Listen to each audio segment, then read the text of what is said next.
Hello, welcome to One World Under One Sky. We bring you this special program from Nairobi, focusing on the 6th UN Environment Assembly. This is a co-production between CGTN and TV47. I'm Pandong with CGTN.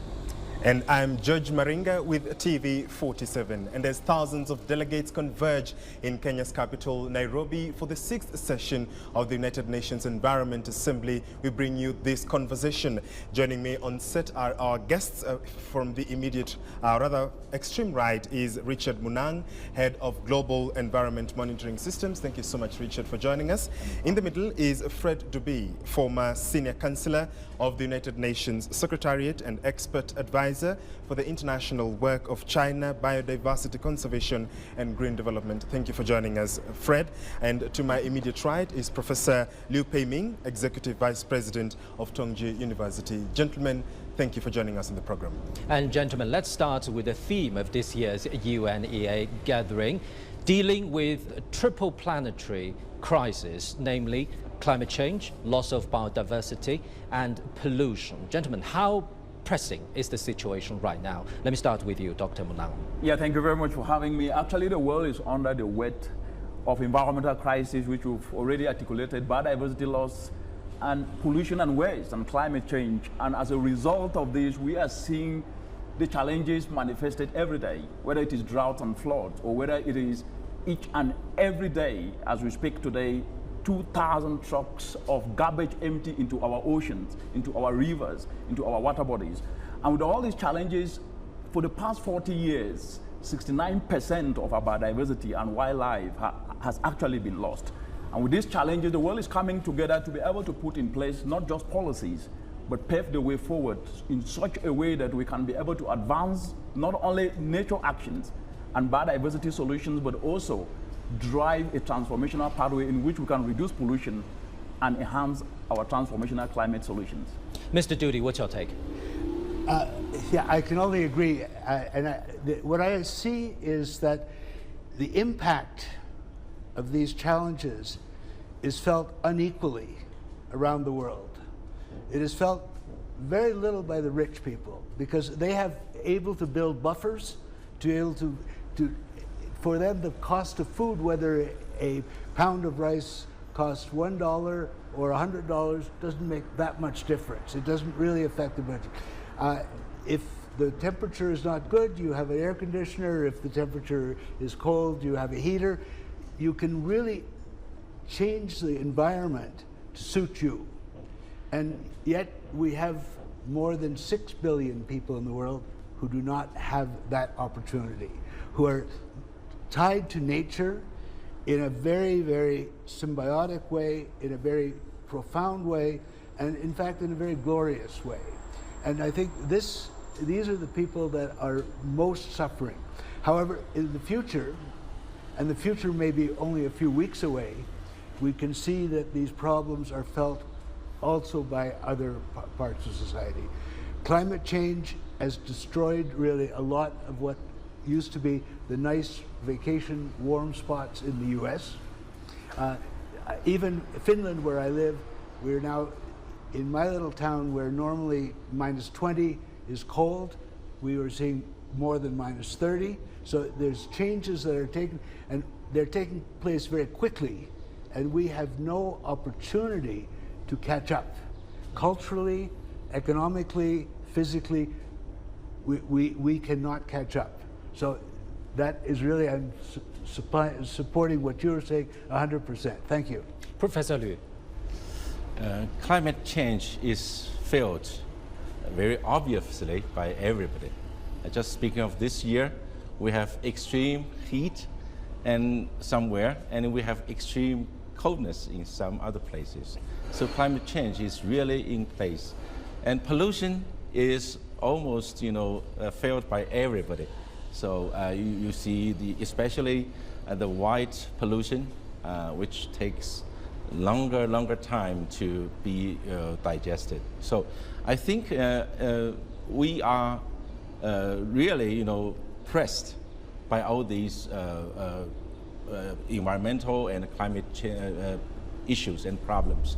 Everybody should realize the importance or the urgentness to take some actions to deal with these problems. Richard, it is without doubt that all of you have agreed there is a problem, and given the enormity of these challenges that the world is currently facing, why are environment assemblies or meetings like UNEA-6 important?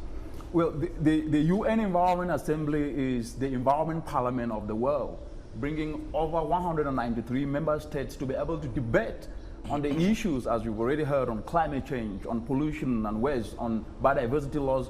And it is only through collective action that these global issues can actually be solved. And so the United Nations Environment Assembly 6, as is happening under the theme Effective, Inclusive and Sustainable Solution to Tackle this Triple Planetary Crisis, couldn't have been more timely. And in this time around, we are speaking, and you've heard 7 million people across the entire world are dying as a result of air pollution. That's not just a statistic. As we're speaking today, that is killing more people 3 times more than accidents in the entire world. If you do that within the African continent, 700,000 Africans die because of indoor pollution. That is just on pollution. When it comes to climate change, the UNEP emissions gap report that was released last year in November shows that the world is heading towards 2.9 degrees. That's above the 1.5 that the Intergovernmental Panel on Climate Change has actually stated. If we were to go above that, we'll face cataclysmic effects. And we're already seeing sea level rise already. Putting these all together, member states coming together now to put in place resolutions that can help advance transformational action becomes very, very important. And that is the essence of why UNEA is here today. As the African proverb tells us, when the drum beat changes, so must the dance. So now the dance have to change, and that changing dancing steps have to be on solutions so that at least we don't continue down this pathway of challenges of pollution, challenges of climate change, and continuous destruction of our nature. Absolutely. Professor Liu, what's your take on this? I think such kind of international platforms are of vital importance to tackling the climate issues. First of all, this kind of assembly provides a platform for people from various countries to voice their concerns about the environmental pressures, especially those underdeveloped and the underprivileged groups of people. Their voices should be heard. Secondly, this provides a platform for people from different countries to share their expertise on dealing with environmental problems. Like for example, the Chinese government has been making great efforts to transform their energy consumption forms, right?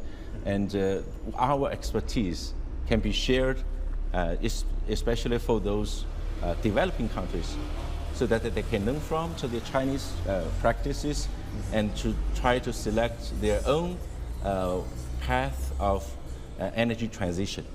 And I think these are very, very important international platforms. Mr. Dudi, being specific on the loss of biodiversity, there have been quite some multilateral agreements dealing with that. Let's focus on the recent and the significant one, that is the Kunming-Montreal Global Biodiversity Framework reached in 2022. Now, almost 2 years have passed. What do you make of the actions that have taken place under this framework? Thank you. But before we're doing that, I'd like to just remind us all of the goals of the Biodiversity Convention and the Global Biodiversity Framework. The first goal is the focus on ecosystems and the species health of the species. One of the critical things there is to halt human-induced species elimination. The second is sustainable use of biodiversity. And we all use biodiversity. That we cannot get away from. We use biodiversity. Every moment that we're sitting in this chair, we are using biodiversity. it has to be sustainable. The third is equitable sharing of benefits. And that's one of the things that our world is really not good at. We tend to find people who would like to share maybe 99 for me and 1 for you. That sounds like fair. Okay, so the equitable sharing of benefits is a very critical thing. And the fourth goal was to close the biodiversity funding gap, which is around $7 billion a year. So these are the goals that were set. And I think when we look at the actions, we look at the targets, we have to go back and think how these fit into the goals. UNEA is very important because it first of all brings the 3 crises together. Secondly, it provides the political oomph, the political power for governments to start implementing solutions. And it takes it away from nice wishful thinking, beautiful ideas that are talked about in the church on Sunday, into something that is hard, real, and has to have true, effective impact. So I think that's the importance of why we're here today. Mm-hmm. Thank you. Richard, let's look at matters plastic pollution, and we are in the final stages of negotiations on a global instrument on plastic solution, a key outcome of UNEA-5. Now, how important is this agreement, and 2, what is UNEA-6's plan on this front? Yeah, thanks again for that, which actually showcases that the UN Environment Assembly works, that global multilateralism works, because it was at UNEA 5.2 that the resolution to develop a plastic treaty actually happened. And today, it means that the challenges of climate change, of pollution, of biodiversity can be fostered. And it was then UNEA 5.2 that gave birth to that, and actually, as we're speaking today, it resulted to what is called the Intergovernmental Negotiating Committee, INC, which then saw negotiations on how the legal agreement on plastics can actually come into force, but not only focusing on reducing plastics, but on driving what is called circularity, so that plastics are not just thrown away, but they are recycled to replace and reduce the production of plastic, and that is called the value chain approach, to look at how do we reduce plastic from the environment, but at the same time also help reduce emissions, also help ensure that they're not ending up in our oceans. Like I started off by saying, every 24 hours, 2,000 trucks of garbage, of plastic garbage, are ending up in our oceans. Mm-hmm. And as we're speaking today, we've had the 3rd INC, which culminated in Nairobi here, bringing over 193 member states to continuously negotiate that legal instrument that will come into force by end of year. In April, in Canada, there will be the 4th. And in South Korea, by November, we will have the culmination of that legal agreement, which then means that by getting to 2025, the international community will have for the first time a legal agreement that will put risk with opportunities, that will put challenges with opportunities, and create the business environment that will not only see environmental challenges as challenges, but as disguised economic opportunities. And that is where we are today. And the last aspect to put on that is that UNEA-6 actually is focusing on resolutions that can ensure our clean air. How do we collaborate to then ensure that we reduce the air pollution that is killing 7 million citizens globally? How do we ensure that the water we drink, the quality of that water is not compromised? Mm-hmm. How do we ensure that now moving towards a low carbon pathway, the critical minerals that are needed for electric vehicles and mobility can actually be mined in a way that it's not working against nature, but it's working with nature. Mm-hmm. And that is what is currently being discussed at UNEA-6, and so paving the way to ensure that at least we can then be able, as we have the plastic legally binding agreement, we are also moving forward in ensuring that nature-based solutions are driving the pathway, clean air, clean oceans are actually in place. Mm-hmm. Professor Liu, earlier you mentioned the importance of energy transition. So we have to talk about this landmark deal reached at last year's COP28, calling the world to transition away from fossil fuels. But the big question is how? Have you seen a clear action plan or implementation plan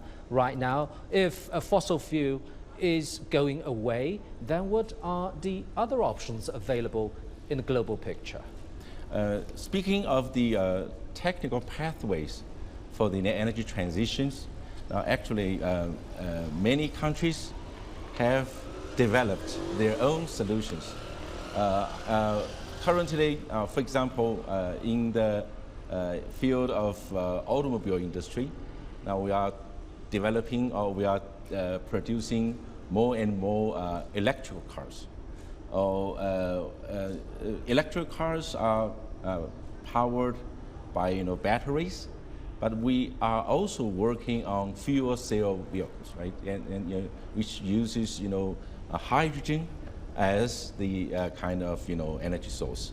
If we are really using hydrogen as the fuel source, now the net carbon emission would be zero.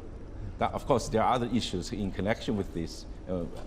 This is one of the things. And also, we are using new forms of energy, like in solar energy. Solar energy is not a new phenomenon, but how to reduce the carbon emission during the production of the solar panels.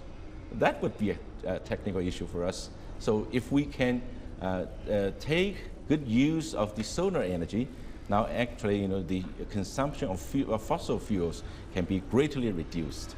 And also we use other means of new energy, like for example biomass, like for example the wind energy. So all these are we say very good and feasible ways to reduce the use or the consumption of fossil fuels. Now I mean after decades of efforts, especially by the United Nations, now like in the means of assemblies like the UNEA-6 and the previous ones, there are consensus achieved among the international community, and more countries are joining in to reduce take actions to reduce the consumption of fossil fuels.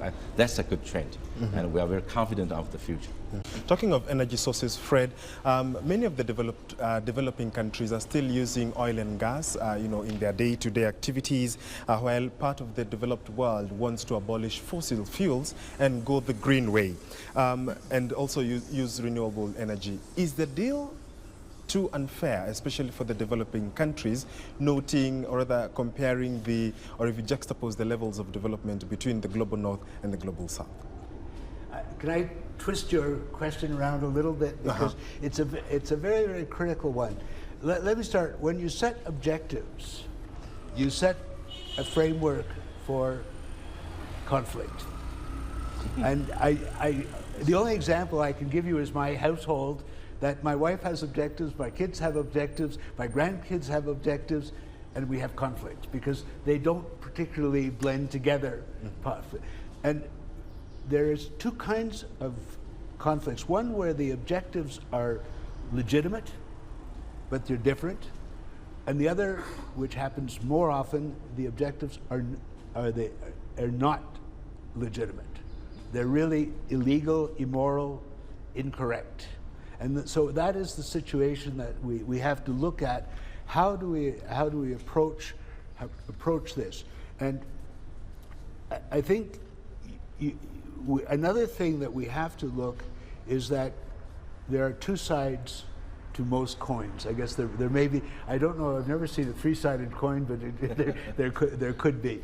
And that is when we do things that, for instance, we want to electrify the world. To electrify the world, we have to produce a lot more copper. Copper production is one of the most terrible biodiversity and environmental threats that we have, especially if you live in a country like Chile, or you live in a world that has a Chile that is producing a lot of garbage. So this is one of the things that we have to take into account, the two sides of the coin. And you're bringing up an interesting one, and that is, how could I say, okay, well, instead of water, I will drink champagne? And you can say it, but you can't do it. So your solutions that will not be possible because of the environment that you're in. And that is not only in terms of funds, but in terms of education, in terms of population density, many, many different things. And I think the point that you're bringing up is a very critical one, that we have to start thinking in terms of a world of 8 billion people. Where I come from, we have a goal, and it's called 8B99, and the goal is all 8 billion people should live happily, healthily to 99 years of age. That's our vision, our goal that we can do. And I think if we take this and look at the impact of environment, those are barriers that we have to overcome. So one of the things is we cannot say to the developing countries, you have to come up with a new solution. Because that new solution is not for you, it's for us, it's for the whole world. Yeah. And I'll later on, I'll give you some examples of things that we're trying to do that will get all sides, all parties involved, really involved, put skin in the problem and in the solution. Okay? So thank you, it's a great question, it's one that we have to ponder, but we have to look at it, not looking at the past, but looking at how we could approach this in a completely different way. Well, Mr. Doody, your remarks lead us to another crucial issue in the big picture in dealing with environmental challenges, and that is just transition. Professor Liu, what do you make of the current gap between developed and developing countries, and are the existing mechanisms, international institutions, enough to deal with this gap? I cannot comment whether it is enough, but without this would be dangerous. It would be catastrophic. Now, we need these kind of setups because, in a sense, the less developed countries are in a underprivileged position to have availability to resources, to technology, and to the level of the public education. So which these are very important for countries to solve environmental problems. So I always say that we must have such kind of international mechanism to help ensure, as he's just mentioned. Now, this is one world. No one can be exempted from his or her duties or responsibilities to be concerned about others. The developed countries should take greater responsibility, in my view, because to a large extent, the climate issues or climate dangers have much to do with them. And the underdeveloped countries need their help to help them to build up their capacity to transcend the kind of step-by-step kind of development, so that they can jump over to catch up with the developed countries. I deal mainly in anecdotes. And one of the stories, a friend of mine was the president of Novartis, the giant Swiss pharmaceutical company. Yes. And one day he called his board together and he said, I would like to build a state-of-the-art laboratory in Africa. And I think it was Nigeria, but I'm not sure. And 2 years later, his team came back and said, well, Mr. President, we've got the thing, let's all go, we get into our corporate jet and we fly down to see it. And he walked in and he said, close it. I don't want to see this. Because what they had done is they had duplicated a Swiss state-of-the-art laboratory. Yeah. They said, I want an African state-of-the-art. I want to get the information, the ideas, the objectives, the goals from the African scientists. I don't want to make a clone. Yeah. And I think this is so important, and this is, we are coming from and I come from a colony called Canada, and Canada was a colony, and really a colony that was abused by the colonial powers, and is now being abused by other colonial powers who are not doing it so much with soldiers, although they would like to. But we have to get away from this mentality that we have the good guys who have all the ideas, the paternalistic side. And unfortunately, this is all men. This is one of the few programs I've been on that's all men.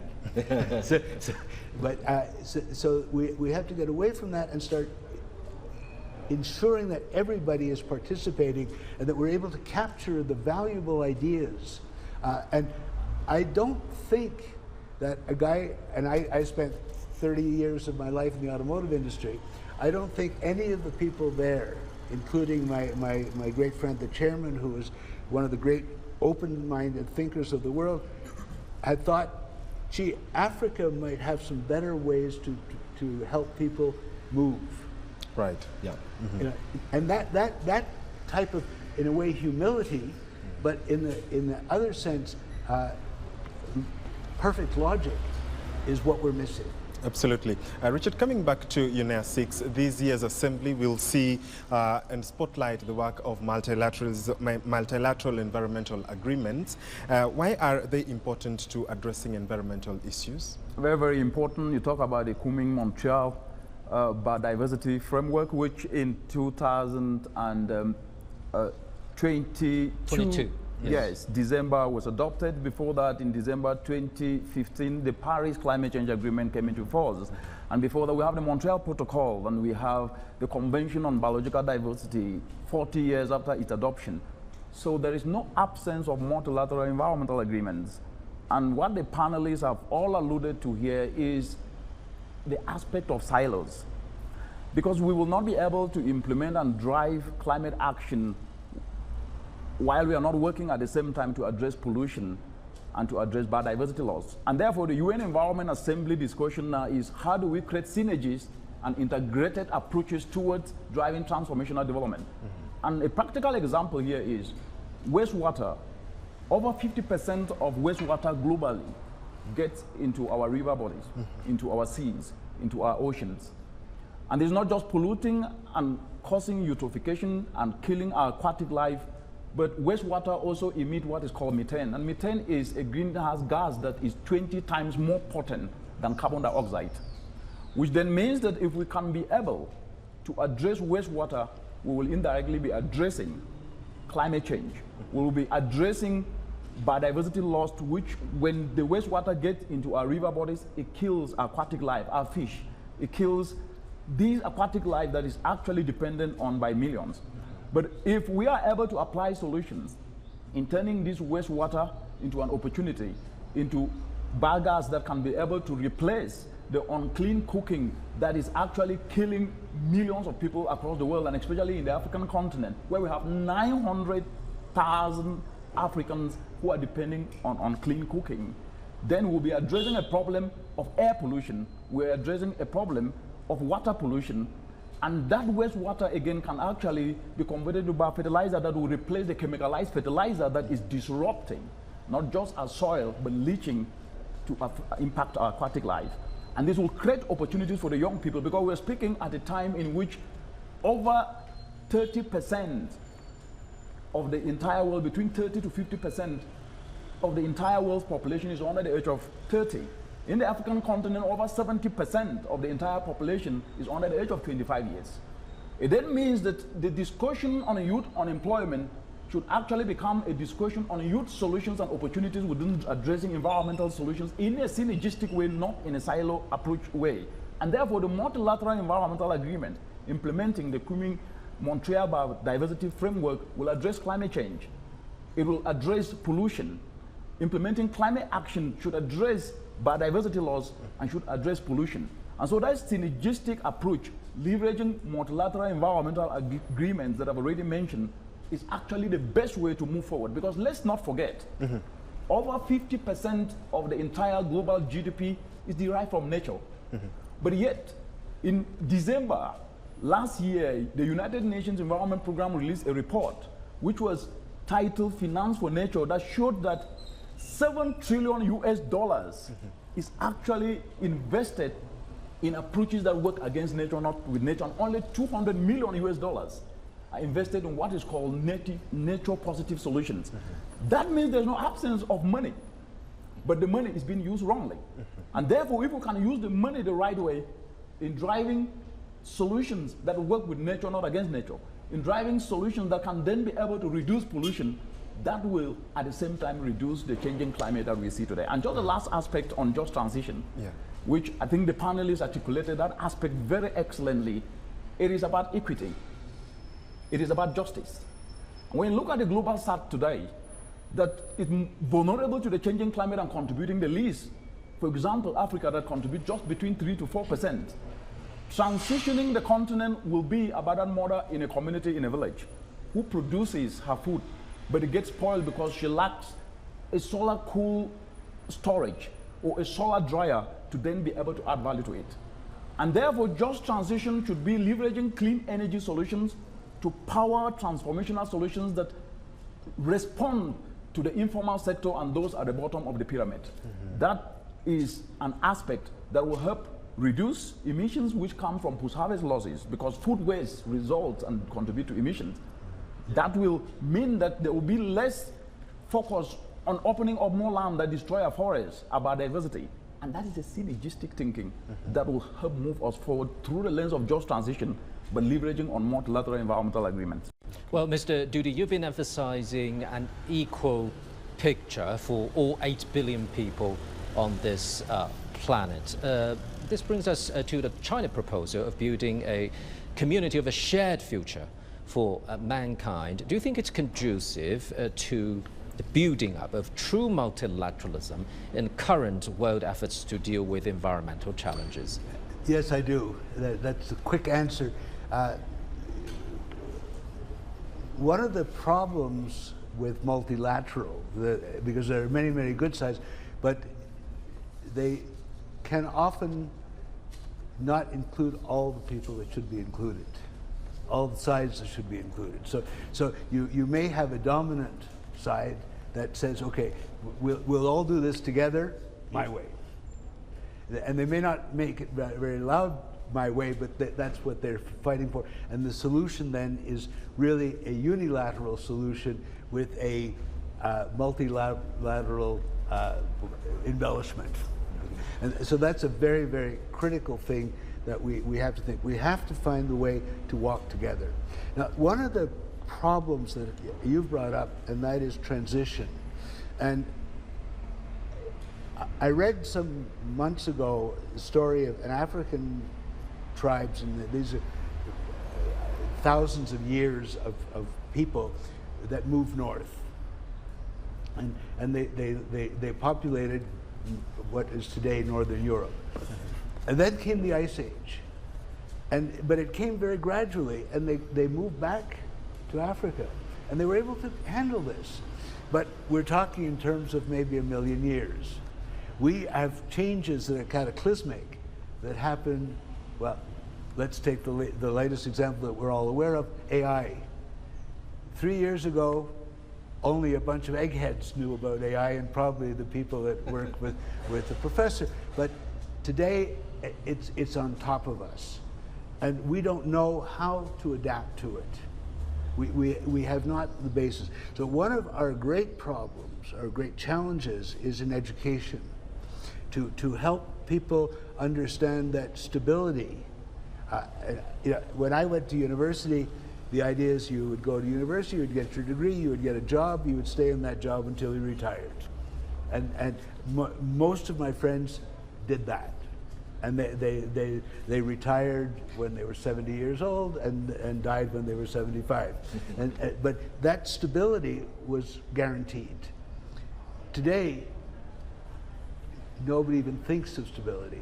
Nobody will ask, I'm taking this job now, will you let me stay in the company for 50 years?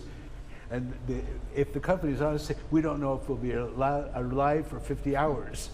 So we have to find ways, and this really is where we have to walk together, where all the cultures, all the deep cultures that we have to come together to find approaches that will help us cope with rapid transition. And if we don't do that, I think we're lost. And that is part of this conference. Part of I spent a lot of effort in the CBD, going to all of the meetings, including in Montreal. Were you in Montreal? No, I was not there, but I was following that. Okay, and I was in Montreal, and it was so wonderful to see how people were walking together. And I think this plea from China to let's walk together towards a joint future, and that joint future will have to have some form of equality, of equity. Professor, I could see you nodding. In a report to UNEA-6, Ms. Inga Anderson used the term highly fragmented to describe the current status of multilateral efforts to deal with environmental issues. What are some of the challenges to multilateralism? Multilateralism is something we are, searching for. But today's world is somehow moving toward the opposite. There are very strong, motivation from the major powers of the globe, yes, to move toward unilateralism, not multilateralism. Now, this is very, I would say, disturbing situation for us. I'm very much concerned about that. Mm-hmm. Now, we hope that on such, international mechanism like the UNEA-6, things like that, we need to try to reach or to talk people toward a consensus on multilateralism, because one world means everybody lives in connection with the other. There is no way for us to be isolated from the other people, from the other part of the world. If we want to protect our common sky, we need to promote or protect the multilateralism, which is a very important mechanism for the solution of the environmental issues. What about the Global South, gentlemen? How can the Global South work together more to make their voices heard, to make their concerns resolved? Dr. Manan. Global challenges are not just up there in the sky. They affect each and every one. And to each of the countries and parts of the world that these challenges are actually impacting, they do have solutions. But sometimes the solutions are never juxtaposed with the challenges and made in such a way that they become the norm and not the exception. And because of this, the discussions are focused most of the time on challenges, and our mothers and brothers and sisters and young people who are innovating each and every day are coming up with solutions that are addressing this. For example, I gave the example of solar dryers that are helping mothers in African communities to dry their vegetables. We have innovative approaches of financing, like M-Pesa in Kenya, here, where a mother in a community will be able to access financing just through the use of a mobile phone. We have now the transformational solutions that are happening in other parts of the world. For example, China is moving with electric vehicles and electric mobility. In the African continent, that is a least emitter, they do have the critical minerals, chromium, lithium, copper, nickel, that are needed to drive the low carbon pathway. So SAT cooperation should be about exchanging knowledge on what is happening in other countries and other regions with the other regions, and also learning. So it's not just about knowledge transfer, it's about cross-learning, what I call cross-hybridization of solutions. And in this case, if I was to take the example of a low-carbon pathway with the advent of the discussion of electric mobility and e-mobility, so that at least we can have non-motorized transport, the continent having critical minerals should not only focus on exporting raw materials, could engage with China, that is already a leader in this, to add value to the critical minerals, so that at least opportunities can actually also be created in the economy, but don't do so in a sustainable way. The other aspect that I think is quite very, very important is that the monitoring of solutions across the world have not taken central stage. What has actually been out there and is rising is that we do monitor the state of our environment and the monitoring of the solutions that need to match the challenges have not been at par. And so moving forward, we must be able to dictate slow onset events like the wastewater that I mentioned that can actually be coming out of a factory or a manufacturing plant and leaching into our oceans. Because these are slow onset, we might not be able to dictate it until it's already gotten into a point that is destroying our biodiversity. The last aspect is finance. Like I mentioned, 50% of the entire global gross domestic product comes from nature, but it's done in an unsustainable way. But there needs to be incentives to then be able to drive sustainable approaches of nature-based action. Yeah, what's your take on this, Mr. Dudi? I'd like to go back a little step. One of the things that I've come to understand is that we have on the world a lot of irrelevant people. They're irrelevant because they cannot produce anything. They're irrelevant because they cannot buy anything. So when you look at these people, you say, they really have no value. That they have a soul, that they have a heart, that they have a body, that they have desires, that they have intelligence, don't count. They're irrelevant because they are not participating in my market economy. They don't add anything to my market economy. So that, I think, is a major problem that we have to find a way out of, a major solution. The Global South, very quickly, Professor Liu, what's your take? I think, we should share the kind of, good practices, at a, regular basis, so that, all the people will be geared toward the same direction. Yeah. Thank you very much, gentlemen, for your input. And that's it for the special program focusing on the 6th UN Environment Assembly, One World Under One Sky. I'm Pandong with CGTN.